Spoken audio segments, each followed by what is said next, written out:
Bon matin tout le monde. Bienvenue à cette capsule biblique sur l'Ecclésiaste. On va poursuivre ce qu'on est rendu. La semaine passée, on a terminé en se rappelant qu'il faut passer beaucoup de temps à écouter plutôt qu'à parler. Cette semaine, on va voir qu'on va parler encore de ce sujet-là parce que les versets suivants nous interpellent là-dessus encore. Donc, être à l'écoute de Dieu, c'est se laisser transformer par notre façon de penser. Souvenez-vous toujours que l'être humain n'est pas sans écouter. On écoute toujours, mais quelle source nous nourrit? Alors, le renouvellement de l'intelligence biblique, c'est d'être à l'écoute de ce que Dieu dit des choses, afin qu'on soit transformé dans notre façon de penser, parce qu'on reçoit la philosophie de ce siècle, qui est une philosophie, une pensée séparée de Dieu, ennemie de Dieu et stimulée par le prince de l'air. Alors, être à l'écoute de Dieu, c'est d'être renouvelé dans notre entendement. Donc, c'est extrêmement important. Et c'est quand on est dans une position de repos, d'écoute, que Dieu agit en nous. Et ça nous amène à poser plein d'actions, etc. La communion fraternelle, le rassemblement du corps de Christ, c'est le numéro 1 pour écouter. Parce que Dieu promet que c'est dans le corps qu'il se révèle, qu'il parle aux gens. Et Dieu promet aussi qu'il a donné des dons pour les autres. Fait que c'est vraiment important. Fait qu'on va lire le verset 17 du chapitre 4 et le début du chapitre 5. Vraiment intéressant. Donc, 17, chapitre 4. Veille bien sur tes pas lorsque tu te rends au sanctuaire de Dieu. Il est préférable de s'y rendre pour écouter plutôt que pour offrir des sacrifices à la manière des insensés qui n'ont même pas conscience de faire le mal. Ne te presse pas d'ouvrir la bouche et ne te laisse pas entraîner par ton cœur à formuler activement des promesses en présence de Dieu. Car Dieu est au ciel et toi, tu es sur la terre. Que tes paroles soient donc peu nombreuses. En effet, de même que les rêves naissent de la multitude des occupations, de même un flot abondant de paroles engendre des propos inconsidérés. Si tu fais un vœu à Dieu, accomplis-le sans tarder, car les insensés déplaisent à Dieu. Ce que tu as promis, tiens-le. Il vaut mieux ne pas faire de vœu qu'en faire un et ne pas s'en acquitter. Ne laisse pas tes paroles te charger d'une faute et ne va pas dire aux représentants de Dieu, « Mon vœu était une erreur. Pourquoi irriter Dieu par tes paroles et faire échouer tes entreprises? Car beaucoup de vaines rêveries aboutissent à beaucoup de paroles en l'air. C'est pourquoi éprouve un grand respect pour Dieu. » Encore une fois, toujours inspiré par M. Romanski dans son commentaire. Ici, il va nous exhorter à la prière. Le sujet, c'est la prière.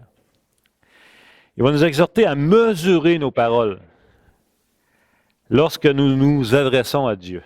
De deux façons. Premièrement, il va dire réfléchis, en réfléchissant, bien avant de parler. C'est tellement facile de parler.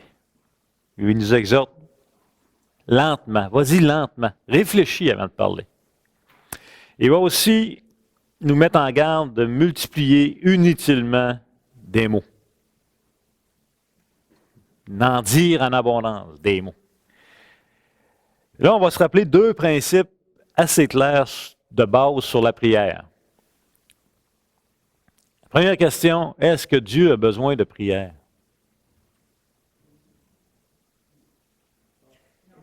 Non? Dieu aime la prière. Dieu n'a pas besoin de prière. Je suis d'accord avec vous, Dieu n'a vraiment pas besoin de prière. Néanmoins, Dieu nous exhorte énormément à prier. C'est pas Dieu qui a besoin de prière. C'est nous. C'est nous qui avons besoin de prière. C'est nous qui avons besoin de prier, qui ont besoin de prier. C'est un moyen de relation et de dialogue avec Dieu. C'est un moyen d'associer Dieu à tous nos projets de nos vies.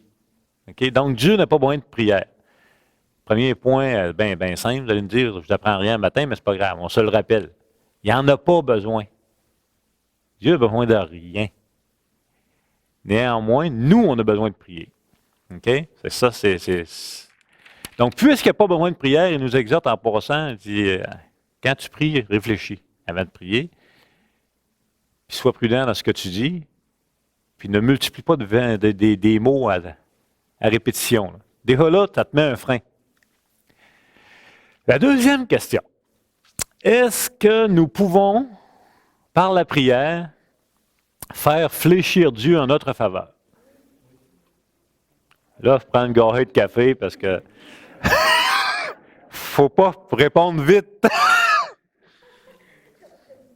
Je répète la question. Est-ce que nous pouvons, par la prière, faire fléchir Dieu en notre faveur? Si c'est dans sa volonté, oui, non.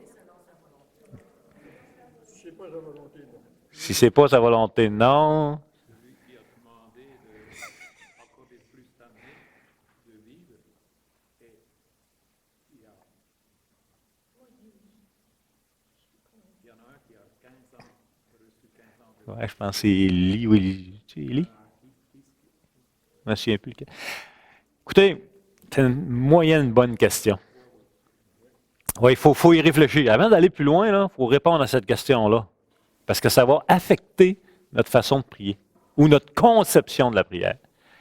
Et bien, la question.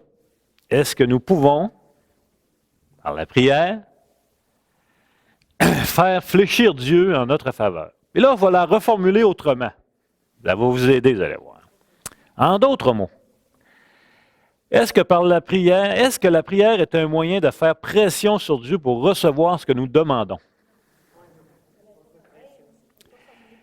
Elle n'est pas formulée pareil. Vous pouvez me baisser la tête à passer. Mais c'est la même chose. Je vais vous expliquer. Regardez bien. La réponse, c'est non. L'être humain n'a pas le pouvoir de faire fléchir le genou de Dieu en notre faveur. Mais pourquoi Dieu répond aux prières? Là,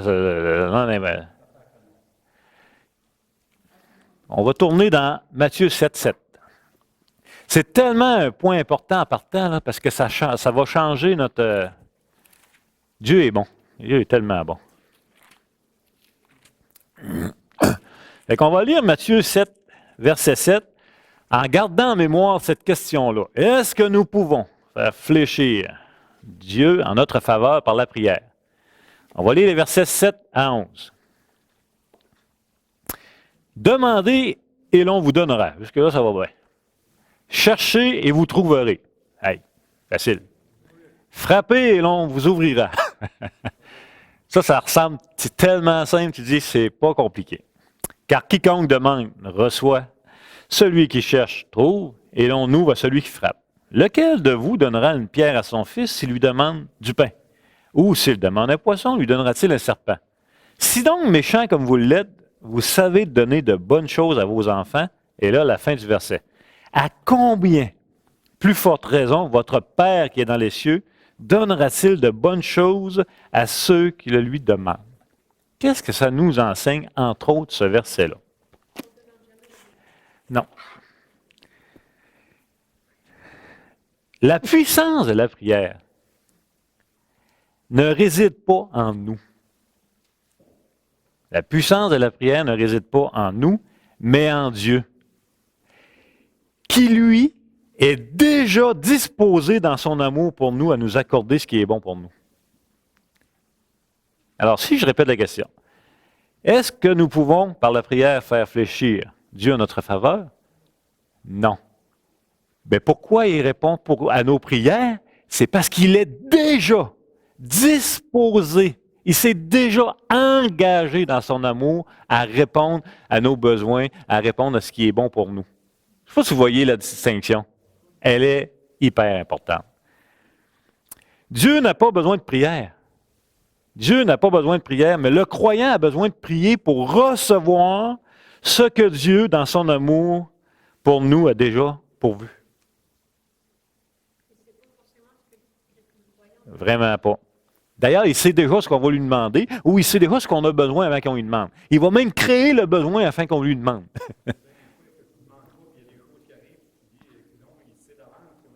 Tout à fait.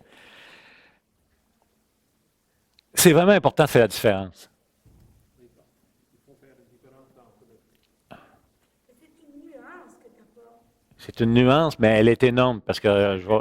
J'ai vraiment de la misère. Ouais, c'est bon ça. Là, le verset m'apparaît différent. Comme celui qui était malade, il avait prié, il avait pleuré devant Dieu, puis Dieu a accordé 10 années de plus. Mhm. Qu'on amène une fille, Job a quémandé la grâce de Dieu. Ouais. De place, voyons Abraham qui a prié pour Lot, il s'est mis sur ses genoux, il dit, si t'en trouves 10, juste t'en trouves jusqu'à temps, Dieu a répondu. Il y a comme l'instant, c'est comme si Dieu prenait plaisir à notre prière pour y répondre.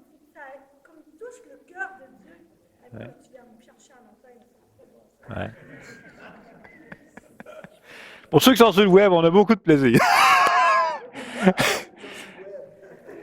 Je pourrais être répliqué par Paul, répété 3 fois de lui enlever cette écharpe, Dieu n'a pas voulu. Dieu, là, je ne suis pas en train de te dire que la prière n'est pas efficace. Je suis en train de vous dire que c'est Dieu qui a le gros bout. En bon québécois, c'est Dieu qui a le gros bout du bâton. Et pourquoi Dieu répond à nos prières? C'est parce que déjà, il est disposé. Déjà, dans l'œuvre à la croix qu'il a accomplie, il s'est engagé envers nous à pourvoir.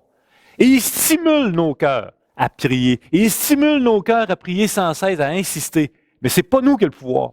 Le pouvoir réside dans son engagement que lui a envers nous.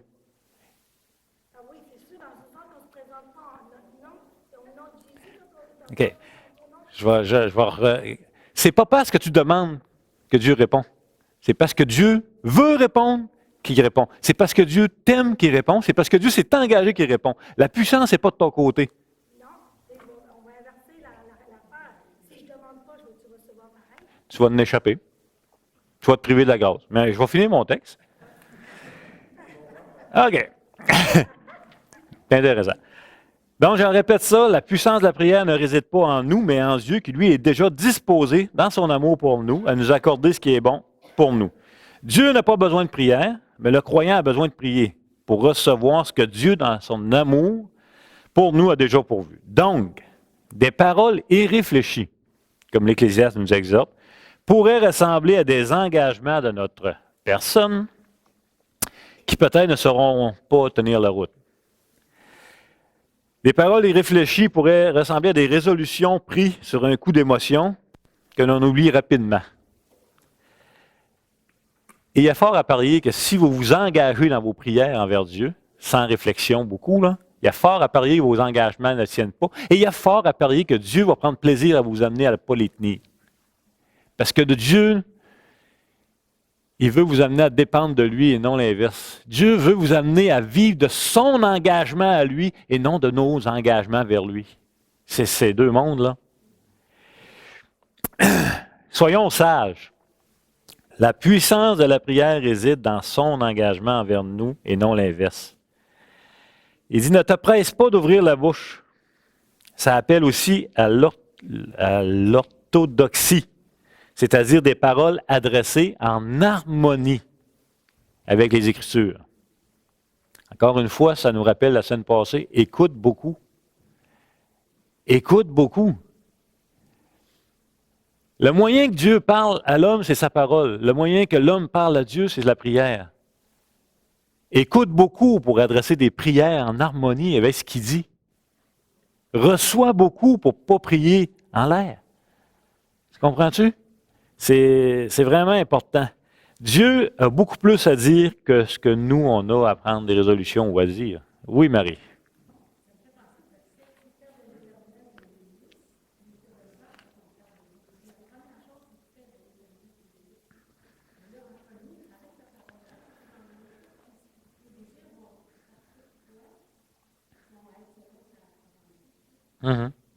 Ah oui, entre autres. Donc, je vous invite à méditer là-dessus. Vous n'êtes pas obligé d'être d'accord, mais on a le résultat le même. Mais ça veut dire que quand compris, alors je vais continuer mes affaires. Je pense que ça va être plus simple. Il va mettre aussi en lumière que tes paroles soient peu nombreuses. Que tes paroles soient peu nombreuses. Ni la longueur de la prière. Là. Il y en a qui appellent ça des prières fleuves, là, des prières que finalement tu peux t'endormir. Je ne suis pas un jugement à rien, mais ce n'est pas une question de longueur. Ce n'est pas une question de quantité de mots. Ce n'est pas une question de changer de langage, d'avoir des émotions, de faire pleurer les gens. C'est tout simplement de prier en harmonie avec ce que Dieu déclare dans sa parole. Et on va recevoir de ce qu'il a déjà pourvu. Matthieu 6,7, en priant, ne multipliez pas de vaines paroles comme les païens qui s'imaginent qu'à force de paroles, ils seront exaucés. Ici, le mot païen est utilisé dans le sens de quelqu'un qui ne connaît pas Dieu. La prière est une expression de notre dépendance envers Dieu, ainsi notre reconnaissance pour tous ses bienfaits. Aussi notre reconnaissance. Donc la prière, c'est une expression de notre dépendance envers Dieu. Et non l'inverse, parce que Dieu n'a pas besoin de prière, ni de nous. Tout réside dans ce qu'il a décidé de nous aimer. Elle nous dispose à faire sa volonté. La prière nous dispose à faire sa volonté et surtout à nous soumettre à sa volonté. C'est accepter les épreuves qu'il permet dans nos vies. La prière nous permet d'entrer dans ce que Dieu permet, ce qui nous arrive. Jacques 5, verset 16.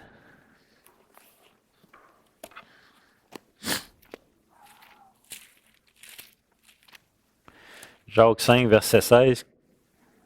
Confessez donc vos péchés les uns aux autres et priez les uns pour les autres afin que vous soyez guéris.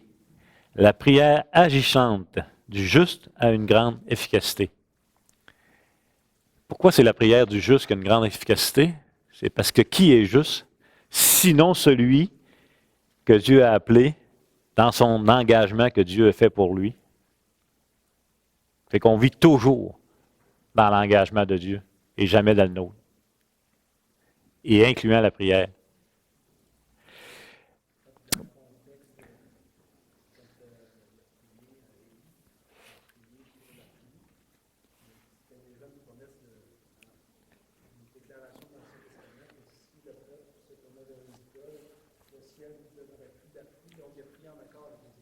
Tout à fait. Ouais. Il y a plein d'exemples si on s'arrête là. Donc, donc personne ne se prive de ce moyen de communion, parce que s'en priver, c'est se priver de sa grâce. Se priver de parler à Dieu, de s'approcher de Dieu par la prière, de lui demander, de lui faire connaître nos besoins, se priver de ça, c'est se priver de sa grâce, parce qu'il a déjà pourvu à tous nos besoins, selon lui, ce qui est bon pour nous. Le Qoélète nous rappelle quelque chose d'important. Il va dire, Dieu est au ciel et toi sur la terre. Bon, c'est pas une grande... c'est comme, comment je dirais, ben, tu sais, quand tu lis ça, Dieu est au ciel et toi sur la terre, c'est comme, ben oui, on le sait, là. Puis en même temps, tu dis, ouais, mais il n'est pas si tant au ciel que ça, il est en nous aussi, il est ici, il est présent. Il va même dire dans les Écritures, quand même, tu voudrais te cacher en enfer, moi, là. Ce que je veux dire, Dieu est partout, il est omniprésent, omnipotent, omniscient, etc. Mais néanmoins, le Qoélète va mettre l'emphase sur dire, écoutez, ce que je viens de vous dire, là, verset 17 du chapitre 4 et verset 1, que je vous dis du chapitre 5, j'appuie ça en vous disant que Dieu est au ciel et toi sur la terre. Ouais. Il nous rappelle une distance entre nous et lui. Cette séparation nous rappelle que Dieu est hors de notre portée. Encore une fois, c'est lui qui vient vers nous et pas nous qui va vers lui. Pourquoi on peut aller vers Dieu dans la prière? C'est parce qu'il est venu d'abord vers nous. Fait qu'il nous rappelle, en bon québécois, l'expression est bonne, c'est pas nous autres qui avons le gros bout du bâton avec Dieu. C'est Dieu. C'est Dieu. Non seulement il est venu vers nous, mais c'est lui qui établit les règles de communion avec lui. Cette distance que Dieu est au ciel et nous sur la terre n'empêche pas Dieu de se soucier de nous. Cette distance n'affecte en rien l'efficacité de nos prières. En rien, ça n'affecte. On va lire un passage dans 1 Roi 8, 27, 30.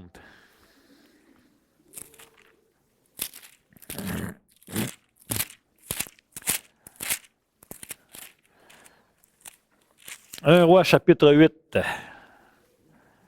les 27 à 30. Mais quoi? Dieu habiterait-il véritablement sur la terre? Voici, les cieux et les cieux des cieux ne peuvent te contenir. Combien moins cette maison que je t'ai bâtie. Toutefois, Éternel, mon Dieu, sois attentif à la prière de ton serviteur et à sa supplication.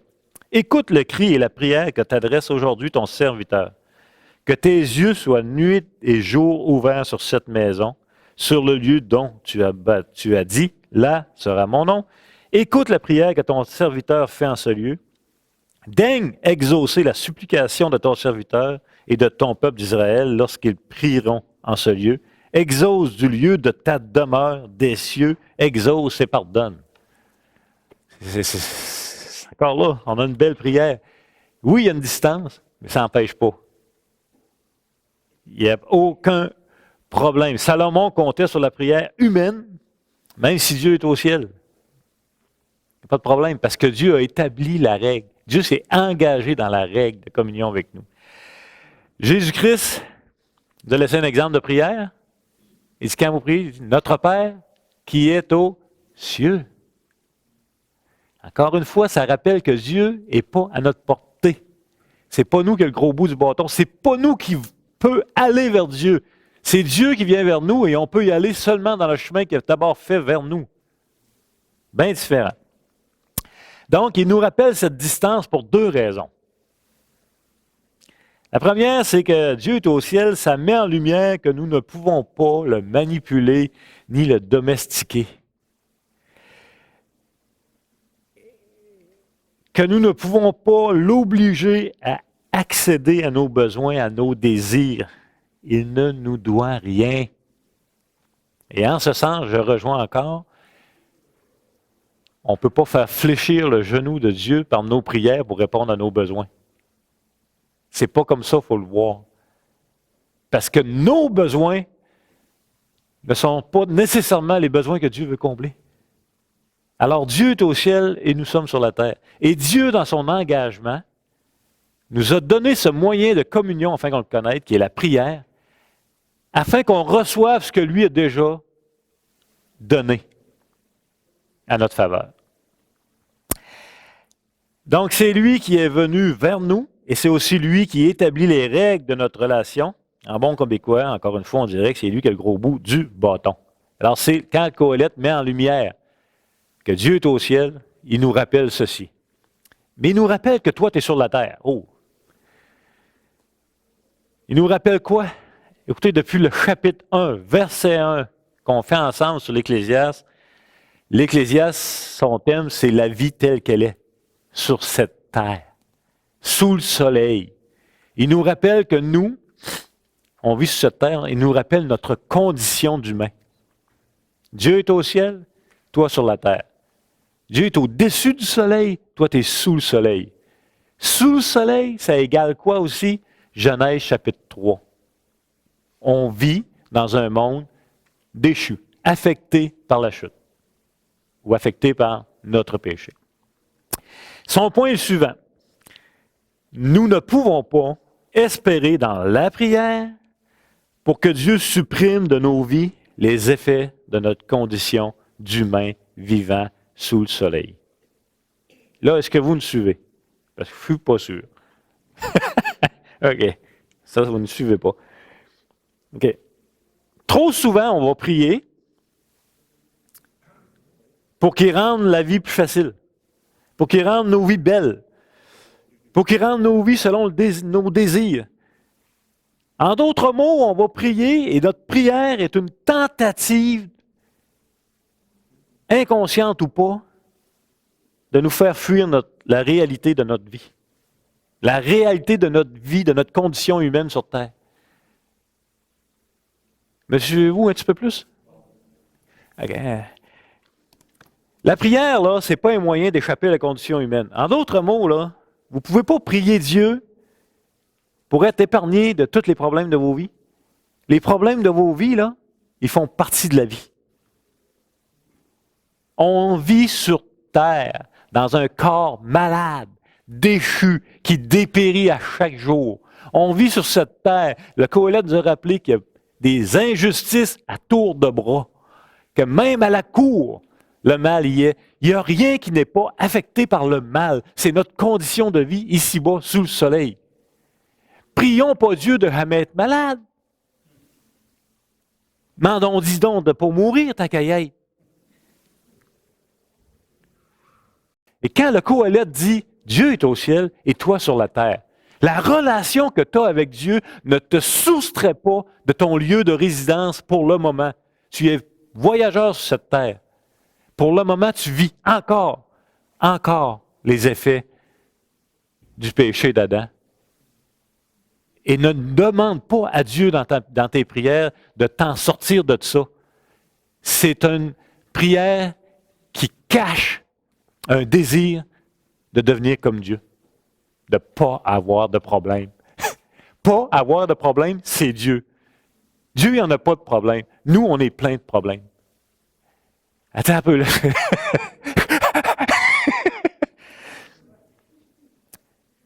Le croyant, là, c'est pas un héros. C'est pas un super héros. Qui est jamais malade. Qui n'a jamais d'accident. Qui n'a jamais d'épreuve. Qui n'a jamais de tristesse. Qui n'a jamais de deuil. C'est pas ça le croyant. C'est quoi un croyant? C'est une personne qui dépend de la grâce de Dieu dans sa condition humaine ici-bas. C'est ça le croyant.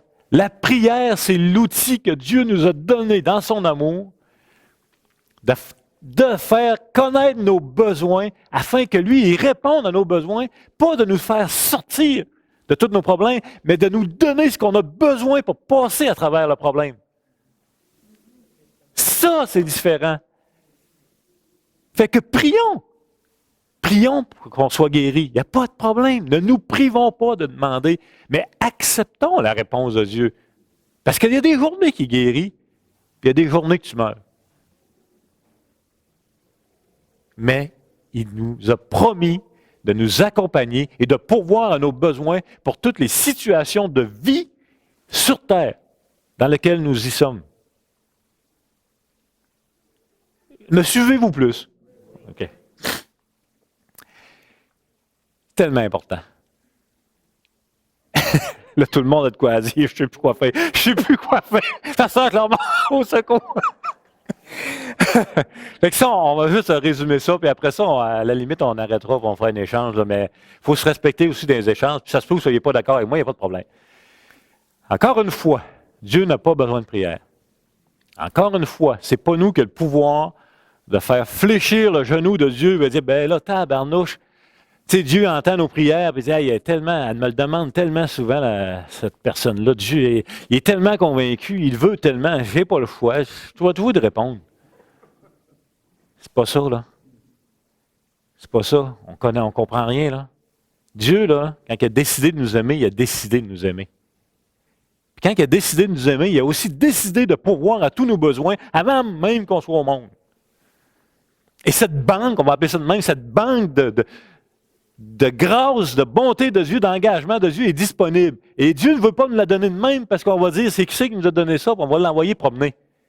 Dieu va dire, OK, moi, je vais te garder en appétit de besoin pour dépendre de moi afin que tu apprécies qui je suis pour toi. Tu comprends-tu? Afin que tu vives de ma grâce, afin que tu ne sois pas indépendant, que tu ne sois pas autonome. Parce qu'aussitôt que tu deviens autonome, tu deviens fou. Tu te prends pour moi, tu te prends pour Dieu.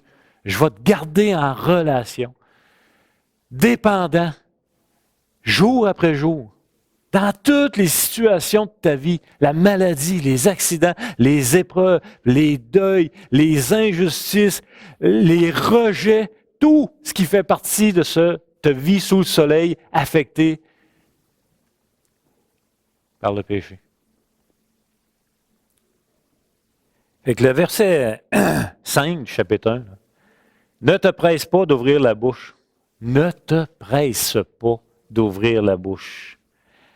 Que ton cœur ne se hâte pas d'exprimer une parole devant Dieu. Car Dieu est au ciel. Et toi sur la terre. Que tes paroles soient donc peu nombreuses. Et si on fait le lien avec le verset 17 précédent, écoute.